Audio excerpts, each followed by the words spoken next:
Students, हम कहानी सुनने जा रहे हैं। तो आज हमने चींटी कविता पढ़ाई है आपको ना अभी। क्या है कविता? 2 लाइन सुनाओ पलक।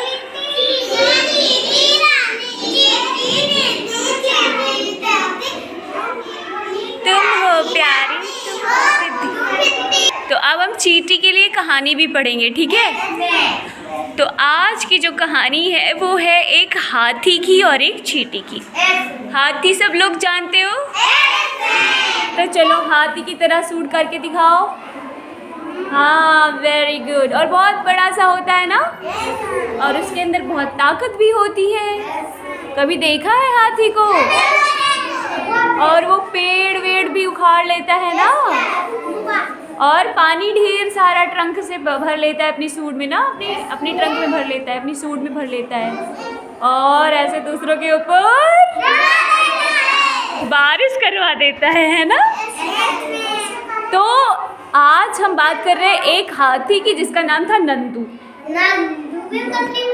नंदू हाथी एक जंगल में रहता था, और नंदू हाथी बहुत ताकतवर था और बहुत बड़ा भी था, मोटा सा, ठीक है? तो उसको ताकत थी। तो नंदू हाथी को अपनी ताकत का बहुत घमंड था। उसको लगता था कि हमसे तो ज़्यादा ताकतवर कोई है ही नहीं। ऐसे कोई है, होता है ना, जो बहुत घमंडी होता है। तो वैसे ही नंदू हाथी था, उसे अपनी ताकत का बहुत घमंड था। क्या था? तो वो छोटे छोटे और कमज़ोर जानवरों को परेशान करता था। क्या करता था? आप बताओ, परेशान कैसे करेगा? जैसे कोई छोटा जानवर जा रहा है, अपनी सूंड में पकड़ के उसको फेंक देता था दूर, या फिर ऐसे धक्का मार देता था। छोटे छोटे पेड़ पौधे होते थे, उसको ऐसे उखाड़ के फेंक देता था बिना मतलब के, है ना? जैसे मान लो आलोक जा रहे हैं तो अपनी सूंड में पानी भर के आलोक के ऊपर पानी डाल देता था। ऐसा था, वो बड़ा शरारती था और सब लोग उससे बहुत परेशान हो गए थे। उसको लगता था मुझे तो कोई हरा ही नहीं सकता, मेरे से ज़्यादा ताकत तो किसी के अंदर है ही नहीं, मैं ही सबसे ज़्यादा बलवान हूँ, ठीक है? तो एक दिन वो ऐसे ही मस्ती करते हुए घूम रहा था, तभी उसने देखा कुछ चींटियाँ लाइन बना के चल रही थी। चींटियाँ लाइन बना के चलती है ना? आपने देखा है चींटियों की लाइन? हाँ, चित्र चार्ट में भी लाइन बना के चल रही हैं, और वैसे घरों में भी जब वो दाना इकट्ठा करती है ना लाइन बना के, है ना? तो उसने कहा, उसको मस्ती सूझी, कहते चलो आज चींटियों के साथ मस्ती की जाए। तो उसने कहा, चींटियों तुम लोग क्या कर रही हो सुबह सुबह? तो चींटियों ने कहा कि हम लोग बारिश के मौसम के लिए अनाज इकट्ठा कर रहे हैं अपने घर में। चींटियाँ क्या करती हैं, छोटे छोटे दाने लाके अपनी बिल में जमा कर लेती हैं। जब बारिश का मौसम आता है तो घर से बाहर नहीं निकल पाती है ना, तो उसी को खाती रहती है। अब सोचो, जब बारिश हो, तुम लोग बाहर ना जा पाओ तो क्या खाओगे? बाहर से ही तो खाने पीने का सामान आता है ना। हाँ, तो चींटियाँ क्या करती हैं, बारिश के मौसम के लिए खाने पीने की चीज़ अपने बिल में इकट्ठा कर लेती हैं। तो चींटी ने कहा कि भाई हम बारिश के लिए अनाज इकट्ठा कर रहे हैं अपने बिल में, जब बारिश का मौसम आएगा तो हम इसको खाएंगे। तो हाथी को सूझी मस्ती। हाथी ने कहा, बारिश तो मैं अभी करवा दूंगा तुम्हारे ऊपर। चींटी ने कहा, अरे मेरे ऊपर तुम अभी बारिश कैसे करवा दोगे हाथी भाई? अभी तो बारिश का मौसम आया भी नहीं है।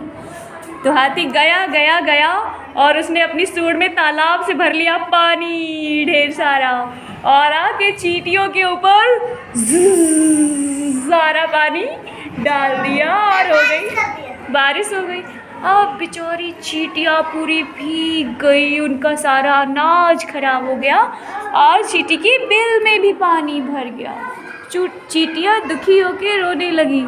चींटी ने कहा, हाथी भाई तुमने ये बहुत गलत बात करी है, तुमने हमारा सारा अनाज खराब कर दिया।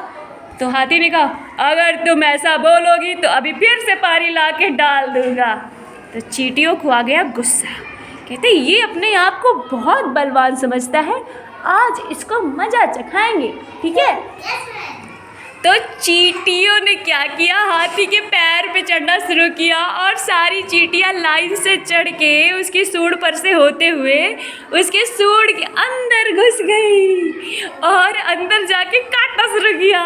अब हाथी इधर उछले उधर उछले इधर उछले उधर उछले, सूंड पट के कुछ भी करे लेकिन चींटियां तो निकल ही नहीं रही है। हाथी एकदम परेशान हो गया, एकदम पस्त हो गया। कहता चींटी दीदी प्लीज़ मुझे माफ़ कर दो, प्लीज़ मुझे माफ़ कर दो, अब मैं कभी किसी को तंग नहीं करूँगा। हाथ जोड़ने लगा, प्लीज़ मुझे माफ़ कर दो, प्लीज़ मुझे माफ़ कर दो, अब मैं गलती नहीं करूँगा, किसी भी कमज़ोर जानवर को परेशान नहीं करूँगा। तब जाके चींटियों ने उसको माफ़ कर दिया और सारी चींटियाँ उसकी सूंड से निकल गई। अब हाथी को भी अकल आ गई, अब वो भी किसी को परेशान नहीं करता है। हाँ, वो भी सुधर गया।